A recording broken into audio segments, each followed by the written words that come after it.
Hello दोस्तों, तो आज फिर से आपके 15 क्वेश्चंस रहने वाले हैं। इससे पहले मैं आपको काफ़ी सारे क्वेश्चंस करा चुकी हूँ। 15 क्वेश्चंस करके मैंने काफ़ी सारी वीडियोस बनाई थी एंड आपने लास्ट में अपना जो स्कोर था वो भी कमेंट बॉक्स में बताया था कि आपके टोटल 15 में से कितने क्वेश्चन सही हुए हैं। तो अब स्टार्ट करते हैं आगे के और 15 क्वेश्चंस। इनके आंसर्स आपको बताने हैं एंड साथ ही लास्ट में आपका जो भी स्कोर हो, यानी कि आपको 15 में से कितने क्वेश्चन आते थे, ये भी आपको लास्ट में जरूर बताना है। तो चलिए फिर वीडियो को स्टार्ट करते हैं। वीडियो को एंड तक जरूर देखिएगा एंड अगर अच्छी लगती है तो प्लीज ज्यादा से ज्यादा लाइक कमेंट शेयर भी कर दीजिएगा। एंड आपको कोशिश करनी है कि ज्यादा से ज्यादा आंसर आप माइंड में ही कैलकुलेट करने की कोशिश करें। अपने पास हमेशा पूरी एक नोटबुक ना रखकर सिर्फ एक पेज लेकर आपको बैठना है और वहां सिर्फ और सिर्फ एक पेज पर ही आपको कोशिश करनी है थोड़ी सी ही जगह पर आपको ये 15 क्वेश्चंस करने की। तो चलिए आइए स्टार्ट करते हैं। तो क्वेश्चन नंबर 1 आपके सामने है। क्वेश्चन नंबर 1 है PT is a polynomial of degree n greater than equal to 1 and t minus 2 is a factor of pt, then p2 आपको दे रखा है। आसान सा क्वेश्चन है। p2 मतलब आप जब आप यहाँ पे p2 निकालेंगे तो t की जगह 2 रखेंगे, मतलब t माइनस 2 है और p2 आपको निकालना है। तो आप यहाँ पर क्या निकालेंगे, P2 आपसे बोला है तो आप यहाँ पे 2 रख देंगे। सिंपली 2 माइनस 2 0, आपको यहाँ से आंसर मिल जाएगा। इसका जो ऑप्शन नंबर 1 है 0 बिल्कुल सही आंसर हो जाएगा। इसके बाद नेक्स्ट क्वेश्चन की तरफ चलते हैं। अगला क्वेश्चन है a force is acting on a particle whose potential energy इसकी दे रखी है। देन आपसे पूछा है कंजर्वेटिव फोर्स, देन कौन सा होगा। तो ये याद रखने वाला क्वेश्चन है। इसका जो ऑप्शन नंबर 2 है ये इसका सही आंसर हो जाएगा, जो आपको क्रॉस में दे रखा है और इज इक्वल्स टू 0, ये बिल्कुल इसका सही आंसर है। चलिए फिर क्वेश्चन नंबर 3 देखते हैं। One of the factor of, आपको इसका एक फैक्टर बताना है कि इनमें से कौन सा इसका सही आंसर है। तो इसका जो भी आंसर है आपको बताना है कमेंट बॉक्स में। तो जो क्वेश्चन नंबर 3 है इसका आंसर आप लोग कमेंट बॉक्स में जरूर बताइएगा कि इसका सही आंसर आपका क्या है। चलिए नेक्स्ट क्वेश्चन की तरफ बढ़ते हैं। अगला क्वेश्चन है for what value of k can the expression we resolve into 3 linear factor. आपसे यहाँ क्वेश्चन पूछा गया है तो इसको सॉल्व करने की कोशिश करते हैं। क्वेश्चन है x की power 3 plus 7x square minus के एक्स माइनस 28। ये आपको यहाँ क्वेश्चन दे रखा है। देन आपको यहाँ से वैल्यू बतानी है कि जो k की वैल्यू है आपकी वो क्या हो सकती है। तो चलिए आइए सॉल्व करते हैं। एक काम करेंगे, यहाँ पर हम इसमें और यहाँ ये फैक्टर लेते हैं। तो x इसमें कॉमन आएगा तो आपके पास बचेगा इधर एक्स स्क्वायर, देन यहाँ से बचेगा माइनस के। सिंपली यहाँ से कॉमन आप लीजिएगा, ठीक है। यहाँ आप कॉमन लीजिए, 7 कॉमन आ सकता है इसमें, 7 इधर बचेगा आपका एक्स स्क्वायर, देन इसमें आ जाएगा 7 4 जा, ये आपको यहाँ से मिल चुका है। तो एक फैक्टर हो गया x प्लस 7। एंड दूसरा एक चीज देखिए, आपको पता है जब आप फैक्टर करते हैं आपका सेम आना चाहिए। तो यहाँ पे आपका 4 है तो इस हिसाब से यहाँ k की जगह क्या सेटिस्फाई करेगा, यदि हम 4 रख दें सेम बन जाएगा। तो यह इस तरीके से आप वैल्यू निकाल सकते हैं। तो हमें पता चल गई k की वैल्यू यहाँ पे कितनी होगी 4। तो इसका जो सही आंसर है ऑप्शन नंबर 4 इसका सही आंसर हो जाएगा। चलिए नेक्स्ट क्वेश्चन की तरफ बढ़ते हैं। अगला क्वेश्चन है for which value of k does the equation दे रखी है have real and distinct solution, ये आपसे बोला है। तो आपको पता है क्या होता है v स्क्वायर माइनस 4ac, और ये कैसा होता है आपका 0 से बड़ा। अब आप इसे निकालने के लिए क्या करेंगे, यहाँ से लगाइए k, तो ये हो जाएगा आपका k का स्क्वायर, यहाँ से आप लगाएंगे वैल्यू k का स्क्वायर, देन इसके बाद माइनस 4 एंड a कितना है आपका 1 एंड c कितना है यहाँ पर इसका 2। तो k स्क्वायर ये हो जाएगा 4 2 जा 8 इज इक्वल्स टू 0। तो k square is equals to आपको मिलेगा 2√2, ठीक है। 8 उधर जाएगा, अभी रुकिए पहले 8 लिख देते हैं। तो फिर इसके बाद क्या करेंगे, k इज इक्वल्स टू √8 हो जाएगा, k इज इक्वल्स टू हो जाएगा, फिर 2√2 लिख सकते हैं इसको। देन इसके बाद ये आपको प्लस माइनस में वैल्यू मिली है, तो प्लस का मतलब 2√2 और एक आपको मिला है माइनस 2√2। तो इसकी जो वैल्यू है आप देखेंगे यहाँ पर इसका जो ऑप्शन नंबर 4 है, यहाँ पर हो जाएगा k की जो वैल्यू है वो किससे छोटी है, तो ये माइनस 2√2 से एंड k बड़ा होगा 2√2 से। तो इसका जो ऑप्शन नंबर 4 है, ये सही आंसर हो जाएगा। मैंने यहाँ पे सिर्फ माइनस में ये आएगा, ठीक है। तो ऑप्शन नंबर 4 इसका बिल्कुल सही आंसर हो जाएगा। इसके बाद नेक्स्ट क्वेश्चन की तरफ बढ़ते हैं। अगला क्वेश्चन आपके सामने है, आंसर आप जरूर बताइएगा।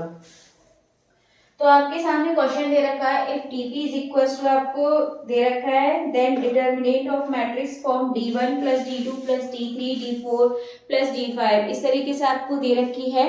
तो आपको बताना है इसका सही आंसर क्या होगा। तो देखिए थोड़ा सा लेंथी हो सकता है, ज्यादा नहीं है बट थोड़ा सा लेंथी है।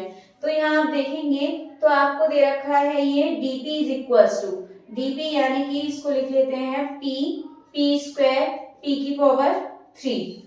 अब इसके बाद आगे दे रखा है 15 35 25, देन इसके बाद 8 9 10, ये आपको यहाँ पर दे रखा है। अब इसके बाद आपको क्या करना है, D1 निकालने के लिए आप p की जगह 1 1 पुट कर दीजिए, तो आपका 1 1 1 हो जाएगा। बाकी आपका ये सेम मिलने वाला है। इसके बाद आप क्या करेंगे, अब D2 निकालिए। D2 निकालने के लिए आपको p की जगह 2 रखना है, तो 2 का स्क्वायर 4, 2 का क्यूब 8, बाकी आप इसको सेम रख दीजिए यहाँ पर। देन इसके बाद नेक्स्ट निकालेंगे आप D3। तो D3 निकालने के लिए आप क्या करेंगे, 3 का स्क्वायर 9 एंड इसका क्यूब करेंगे 81, 15 35 25, ये आपको मिल गया। गलती से 81 लिख दिया था, 27। देन इसके बाद 8 9 10। अब इसके बाद कितना बोला आपको, D4 और D5 और निकालना है आपको, तो D4 भी निकालिए। तो 4 के लिए क्या करेंगे, 4 60 एंड 64, और फिर हो जाएगा आपका 15 35 25 8 9 10। इसके बाद D5 मैं इधर निकाल देती हूँ। तो D5 क्या हो जाएगा, 5 25 125, तो ये तो आपका सेम रहने वाला है जो है। अब इसके बाद आपको करना है इन सब का प्लस, तो प्लस निकालने के मैं यहाँ पर ही लिख देती हूँ उसे। तो ये हो जाएगा यानी कि 1 + 2 3 और 3, मैं इस तरीके से प्लस कर देती हूँ। फर्स्ट में फर्स्ट वाला प्लस करो पहले सभी में, ठीक है। तो क्या मिलेगा आपको, 1 और 2 3 और 3 6 और 4 10 और 5 11। देन इसके बाद आप ये करिए 1 और 4 5 और 9 14 और 16 मिलेगा 30 और 25 हो गया ये आपका 55। इसके बाद ये हो जाएगा 1 8 और ये हो गया 9 27 और 9 हो जाएगा 36 में फिर आप 64 को प्लस करेंगे 100 एंड ये करेंगे 225। देन इसके बाद फिर आगे आप कर सकते हैं। तो आपका ये सेम रहने वाला है। 15 कितनी बार है, आप इस तरीके से कर लीजिए 1 2 3 4 5 6, यानी 15 6 रख दीजिए, कितने होते हैं 90। देन इसके बाद ऐसे ही 1 2 3 4 5 6 टाइम है, तो ये हो जाएगा 8 2 8 6 48, इस तरीके से लिखेंगे। ऐसे ही हम यहाँ पे क्या करेंगे, 35 का 6 लिख देंगे। देन इसके बाद 6 नहीं लिखेंगे, यहाँ पे गलती कर दी, छोटी सी मिस्टेक हो गई। ये आपको यहाँ से काउंट करना है 1 2 3 4 5, इन्हें काउंट कर रहे हैं। तो 15 5 जो हो जाएगा 75, देन 8 का भी 5 जा लिखेंगे 40। देन इसके बाद 35 का भी आप 5 जा निकालिए, तो कितना हो जाएगा 175। देन इसके बाद 25 5 जा 125, ऐसे ही 9 5 जा 45 10 5 जा 50, ये आपको मिल चुका है। अब आप यहाँ से कैलकुलेशन करिएगा एंड कैलकुलेशन जब आप करेंगे तो आपको इसमें से इसका कोई भी आंसर नहीं मिलने वाला है, बहुत लेंथी इसका आंसर आपका जाने वाला है, ये आपको यहाँ पर दिख रहा होगा।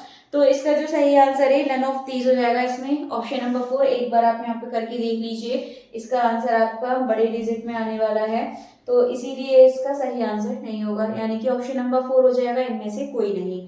चलिए फिर नेक्स्ट क्वेश्चन की तरफ बढ़ते हैं। अगला क्वेश्चन आपके सामने है एंड जो नेक्स्ट क्वेश्चन है आपका, कोशिश कीजिएगा इस तरीके के क्वेश्चन को आप डायरेक्टली करने की एंड इजी वे में करने की। Let A and B be two non-empty subset of set X such that A is not a subset of B. Then आपको बताना है इसमें से कौन सा सही होगा, तो ये तो याद रखने वाला है A and the complement of B and always non disjoint, यानी कि ऑप्शन नंबर 4 इसका सही आंसर हो जाएगा। इसके बाद नेक्स्ट क्वेश्चन देख लीजिए।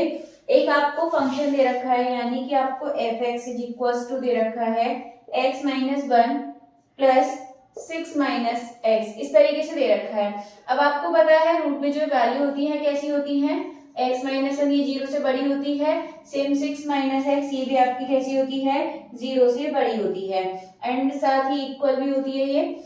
लेकिन अब क्या करेंगे यहाँ पर x और ये जो -1 है ये क्या हो जाएगा आपका, उधर चला जाएगा और आपको इस तरीके से मिल जाएगी। देन लेकिन आप यहाँ पे क्या करेंगे, माइनस का x है तो इक्वेशन को पलटना पड़ेगा, -x और ये प्लस का हो जाएगा -6, बस ये होता है, ये उल्टा हो जाता है। इसके बाद आप देखेंगे 1 और यहाँ से आपको मिल जाएगा 6, यानी कि जो x की वैल्यू है वो कैसी है, 1 से तो बड़ी है। देन इसके बाद आपको कैसी मिलेगी, इससे बड़ी है 6 की वैल्यू, यानी कि इसका जो आंसर है 1 6, ये इसका सही आंसर हो जाएगा। और इसका जो ऑप्शन नंबर 3 है 1 6 इसका करेक्ट आंसर है। इसके बाद नेक्स्ट क्वेश्चन देखिए, नेक्स्ट है a mapping f from a group G into onto a group G dash is said to be a homomorphism. ठीक है, तो इसके ऑप्शंस आपको दे रखे हैं, तो ये आपको याद होना चाहिए, मल्टीप्लाई वाला होता है fxy is equal to fx और fy, हम इसको इस तरीके से लिख सकते हैं। इसका मतलब जो ऑप्शन नंबर 1 है ये इसका बिल्कुल सही आंसर हो जाएगा। चलिए इसके बाद नेक्स्ट क्वेश्चन देखिए, अगला क्वेश्चन है consider a group K with, आपको नंबर दे रखा है, let h be a proper subgroup of k which for the following can be the size of group H। अब इस तरह के क्वेश्चन करने के लिए आपको थोड़ा सा दिमाग लगाने की जरूरत है, बस ज्यादा नहीं।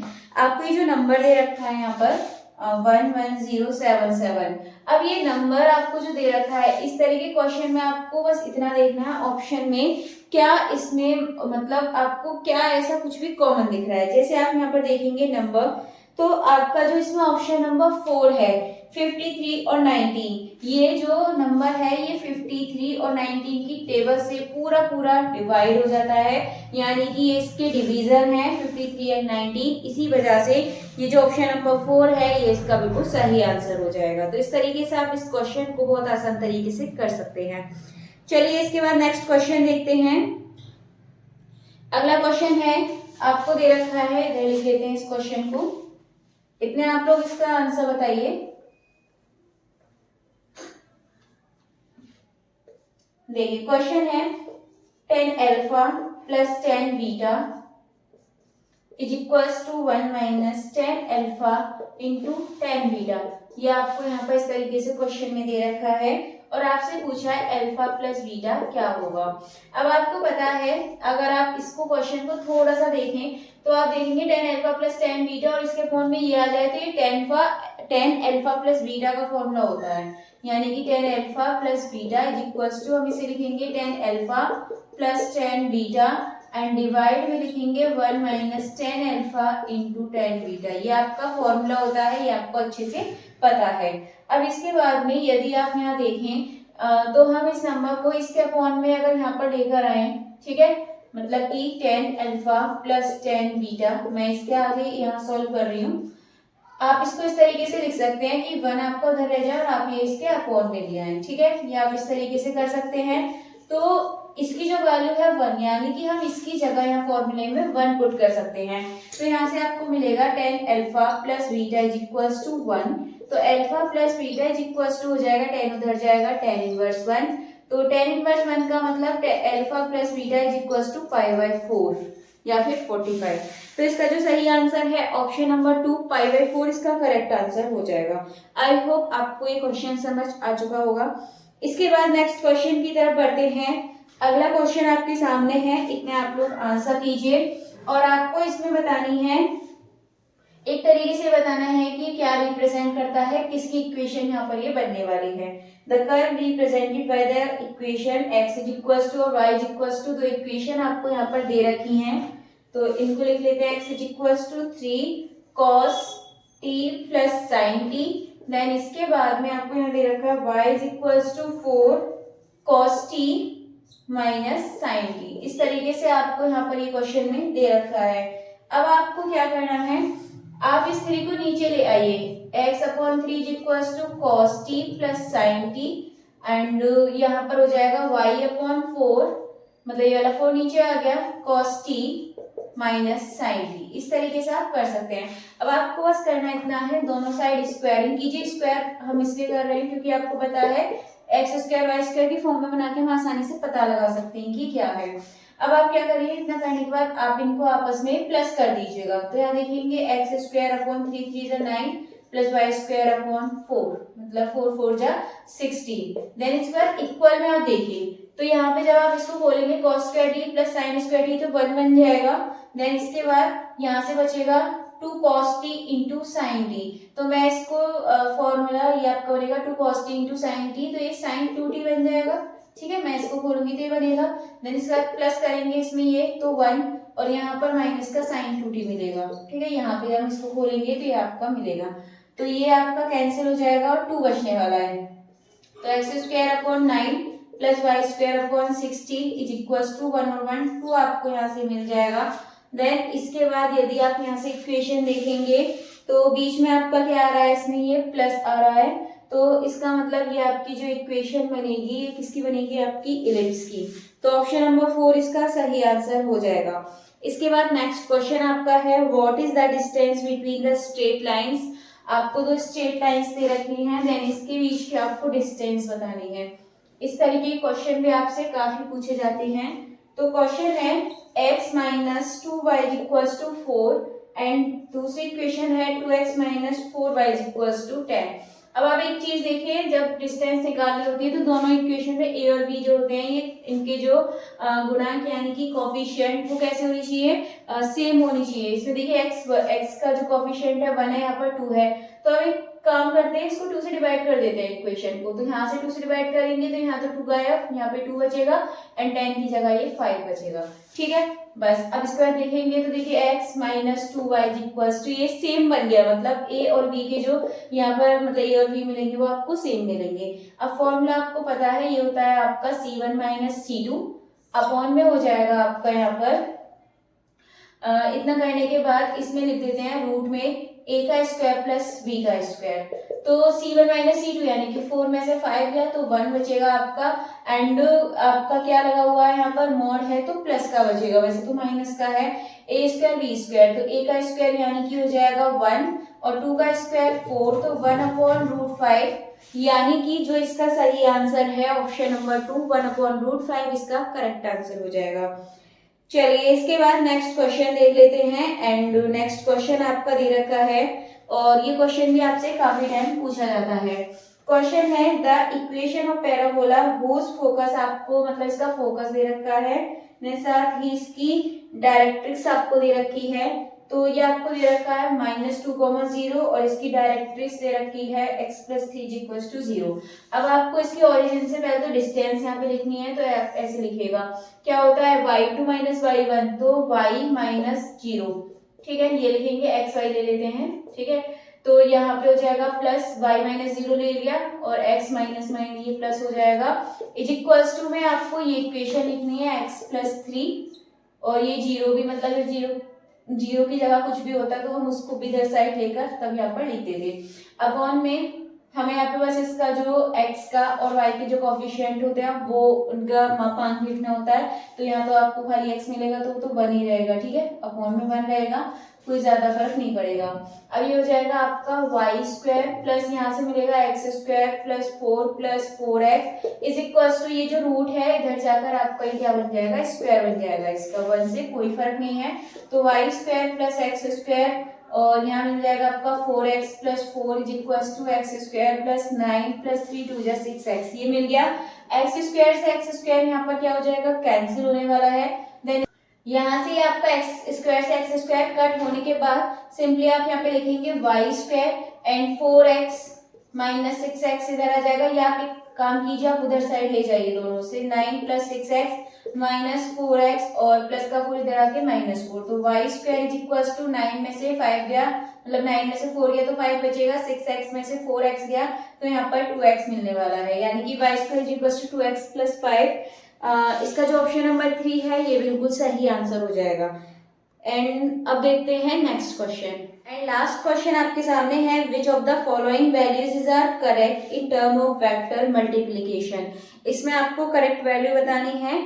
तो फर्स्ट है i cross j equals to k आपको दे रखा है, तो बिल्कुल सही है। जब i और j का क्रॉस करते हैं तो k बन जाता है। जे एंड के का जब हम क्रॉस करते हैं तो आई बनता है, एंड आई और आई का जब क्रॉस करते हैं तो जीरो बनता है। तीनों ही जो कंडीशन है ये बिल्कुल सही है। तो इसका मतलब जो ऑप्शन नंबर 4 है ऑल ऑफ द एबव, ये इसका बिल्कुल सही आंसर हो जाएगा। तो क्वेश्चन नंबर 15 का ऑप्शन नंबर 4 एकदम सही आंसर है। एंड आपके जो 15 क्वेश्चंस थे वो आपके हो चुके हैं। लास्ट में अपना स्कोर कमेंट बॉक्स में आप लोग जरूर बताइएगा कि टोटल आपके 15 में से कितने क्वेश्चन सही हुए हैं। अगर आपको वीडियो अच्छी लगती है तो प्लीज ज्यादा से ज्यादा इसे लाइक कमेंट शेयर भी कर दीजिएगा।